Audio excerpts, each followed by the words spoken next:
Springville Day. Beautiful day. We are walking around in Springville, and this is outside of Springville.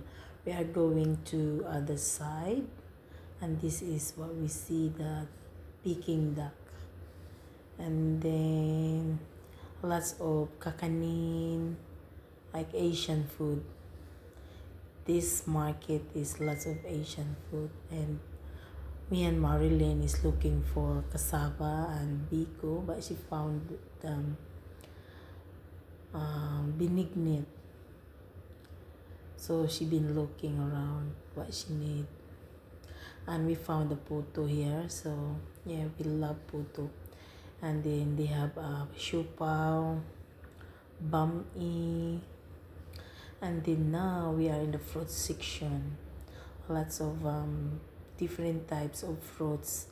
Kahit off season, still we have from different country. We have a jackfruits, but it's very expensive. But if you really wanna spoil yourself, you can buy. And lots of meat. The meat here very cheap, and all types of meat you can buy, like tripes, intestine, legs.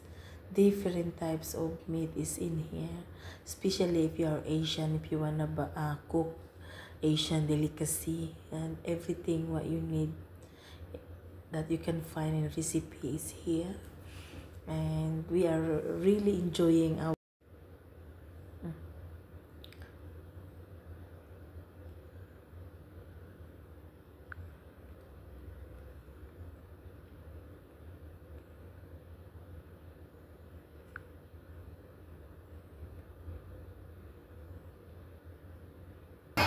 lapang muna, lapang.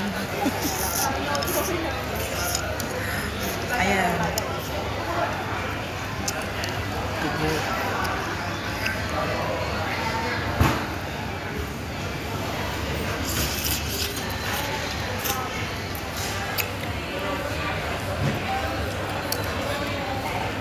Parang hindi man malasa. Ay, parang walang lasa. Huh?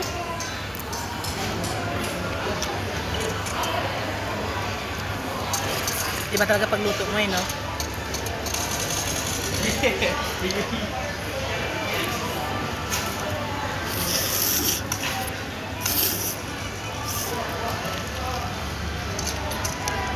Okay naman. Dito na magbayad ka ng 30. Minsan bumabayad kami ni Runa ng 100 eh. Malaking pot.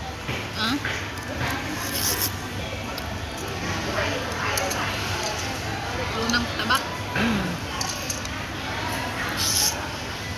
May pugo pa, oh.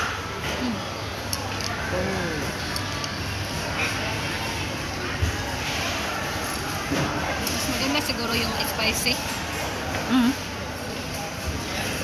Chili.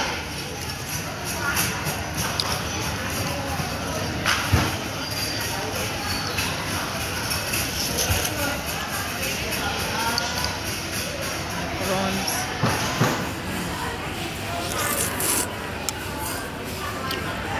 Dapat pala dala ko yung tripod ko habang kumakain.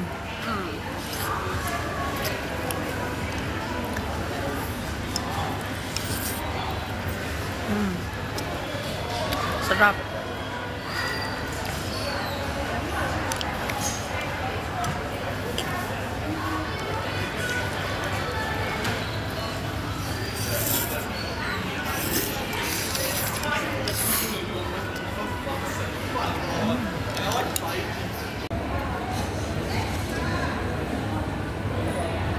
Five or six, ilan ba daw? Ilang number ba to? Yung? 6 games? Yung? Mark 7. Ito na yung sa'yo, Lynn. Thank you. Ayan, pagkain namin. chili, at saka Marami, masyadong marami. Kain. marami ba yan? Hands na natin to eh. Hello guys.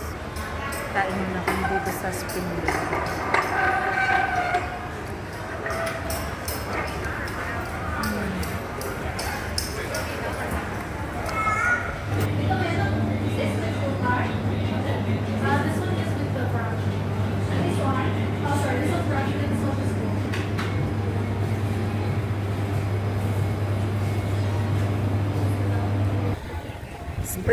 Springvale, lahat ng mga Asian food, fruits, all types of fruits nandito na. Mayroong puso ng saging, papaya, mangga, at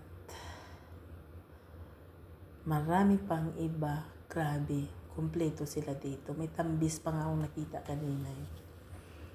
So ayan yung pangalan ng tindahan sa Springville Fresh Market Center. So ayan, may sayote, may puso. Ang mahal ng puso ng saging na yan. So yan, ang tingin-tingin lang kami kasi nakapamili naman na kami. Ayun o, yung tambis, diba? So lahat ng klase ng prutas mabibili mo. Malaki talaga tong shopping center na to. Puro Asian lang talaga pumupunta dito, lalo na pag weekend. Grabe, ang busy nila dito. Kaya mag-enjoy kayo sa pag... After all the long walk today, we have relaxing night. With we are drinking Jack Daniel, pulutan fish, grapes. This is the leftover chicken. And that's the sausawan. And this is the chips that we picked up on the road last night. And these two lovers, see, look. He cover your face. No, they're funny. Yeah. So yeah, we are grateful. That's my visitor.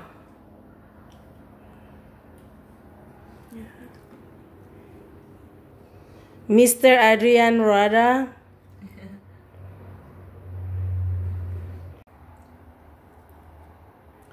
Ang mata nakatingin.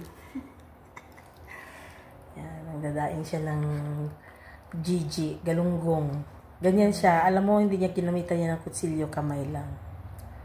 Talagang ang tiyaga niyang kung walang tiyaga, wala kang kakainin, mga ka-vlogs. Yeah. True. Yan. Ang Pilipina ma-discard lalo na. Damihan mo pa to, be, kasi baka alam mo na yung freezer natin punong-puno na doon. Ayan, ganyan lang siya magdaing.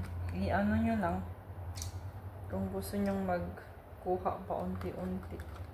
Alam mo yung kaibigan ko doon sa Canberra, Ilocana din yun sabi. Fair, nagluluto yun siya. Trabaho na yan siya, magluluto pa pagdating sa bahay, may mga order. Talaga naman. Sarap niya magluto. So, lalagay namin sa container, tapos lagay sa freezer. O, diba? May ulam na, may daing na kami niyan. You only spent $6, diba? Ay, $12. $12 lang yan. Oh, $12 for 2 kilo, may ulam ka ng for 1 week. Anong 1 week ka? Sobra pa yan? Oh, sobra pa. O, diba? Sobrang tipid niya mga ka-vloggers. Diba? Alam mo, dito sa abroad, kung hindi ka magtitipid, wala. Ito pa. Kung ma-choosy ka, ay, dito, huwag ka mag-inarte. Huwag ka mag-inarte. Mag-inarte yan. Ang mayaman nga, hindi nag-inarte eh. Kasi dito sa Australia, walang mayaman, walang mahirap. Pantay-pantay lang. Nasa sayo na lang yun. Ang kinakain ng mayaman, kinakain din ng mahirap. True. So, may mga ano dyan, ka-vlogs. Daing na rin kayo habang may init pa. Correct. Huwag kayong mahihiyang kumain kayo ng daing. Huwag nyo sabihin hindi kayo kumakain ng daing, ha? Patikman nyo yung mga jowawar yung mga afam. Yung anak ko, pinapakain niya ng balot. Oh? Pakain ng bagoong. Yun lang, hindi niya very strong daw.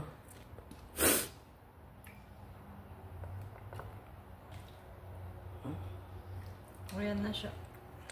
Ang dami namin ginawa ngayong araw. Di ba? Tanggalin na yun dyan, Be. Yung shoes. So, ibibilad pala daw yung bagoong na yan dyan. Hanggang kailan yan, Be? Hanggang Ibibilad? makikita mo siya pag, you can see naman if have oil na eh. Oh? Oo, makikita mo siyang mag-oil na siya, papataas na siya. Ganyan lang siya. Maaamoy mo, you can see naman if it's okay. How long? So you Yeah. just leave it there for Just longer? leave it there. Ah! Yeah, if you want to take, then you can use it. Ganyan Sexy. lang siya kalala eh. Iyan na. I-jar niya na yung kanyang ginawang bagoong. Yan. Yan yung jar niya. Yan. Oh. Pwede pala talaga yan. Oh, yan oh. Yan oh. Yan. Yung bituka to ng isda eh. Sige, Be. Ano mo, Be? Yan. Ay, teka lang. Pakita ko yung mukha mo. Yan. Yan. So, ayan. Oh. Ganyan lang siya. Kadali.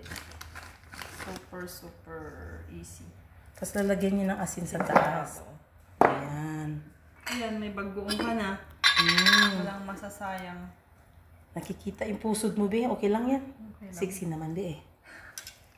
Sexy yung aking tagagawa ng bagoong. Galing pa yan ng Adelaide. Very practical siya. So, tinuruan niya akong magbagoong ng itukan ng isda. Kasi nga, Ilocana Kasi siya. mas masarap talaga ang homemade, di ba? Lahat ng homemade masarap. Kaysa bibili ka sa Asian shop, hindi mo alam kung sino yung gumawa. Correct. So, it's better you do it by your own. Ayan, may bagoong ka na Adeline.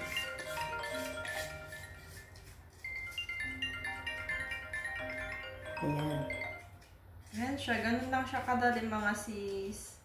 Kaya kayo, yung mga buto ng mga fish nyo, pag nagtanggal kayo ng hasang, huwag nyong itatapon kasi Pwede pa pala yun. Protein daw yun. Ayan, Halo sa isda. Kasi sexy ng aking tagagawa. Ganda Miss pa yan. Bagoong siya. Miss Bagoong. So, ayun na. Nakalagay na yan sa Jar. jar. Nalagay na. Tapos, kung gusto nyo naman siyang ibilad sa init para mas mabilis siyang masok, pwede rin. Oh? Opo. You can... Marami kaming isda. May bisita ako galing ng Adelaide at kami na malingki. Yan siya, oh. Di ba? Ang ganda niya. Oh, diba? Tingnan nyo naman. Ang kanyang binagoong. Oh. Kalkalin mo daw, Be. Anong hitsura ng bagoong? yung to ng bituka ng isda. Oh. Alam mo naman mga Pilipino, practical. Walang masasayang. Oh, yan. Ganyan. Oh, tingnan mo naman. Dito yan sa Just Australia, like ha? Wala siyang arte. Walang Diba? ka-arte-arte ito. Bitukan ng isda. As in. Oh. Okay, Oh, daw. diba? Sa kanyang kagandahan. Yan ang ginagawa niya. Bagoong. Nagbabagoong lang isda. Isda. Oh. Ilocana yan siya. Oo. Hello po. Naimbag na bigat yung amin. The sexy pang aking tagagawa ng bagoong. Diba? Marami kaming kasi na malingki kaming dalawa. Kasi darating yung kanyang partner galing ng Hong Kong. So, marami kaming isda. Tsaka, yan dadaing namin yan. Ilang days lang naman yung partner niya dito. Ayan, madami kaming isda. At marami kami, may bumili din kami ng tinapay, pandesal. Alam nyo naman, hindi yan mawawala sa Pilipino. Yung pandesal, tinapay. Kasi, syempre, para stay longer. Alam nyo naman, guys. Tapos, papatikman namin yung kanyang partner ng Melbourne Beer. See how he, papatikim namin sa kanya. Diba? Yan. Mag-iinom siya ng beer. Dapat lagyan ito sa rep, be. Ping kami. Oh, ayan ang aming tulugan. Yatay ka. Ang aming kitchen. Ang gulo dito. Magulo. Kasi, alam mo na, pauwi na kami. Nag-i-impake na. Yan. Ang mga bed. Camping-camping kami dito. Excuse. May kalat-kalat. Madilim. Hindi nyo makikita yung mga tao dito kasi madilim. Ay.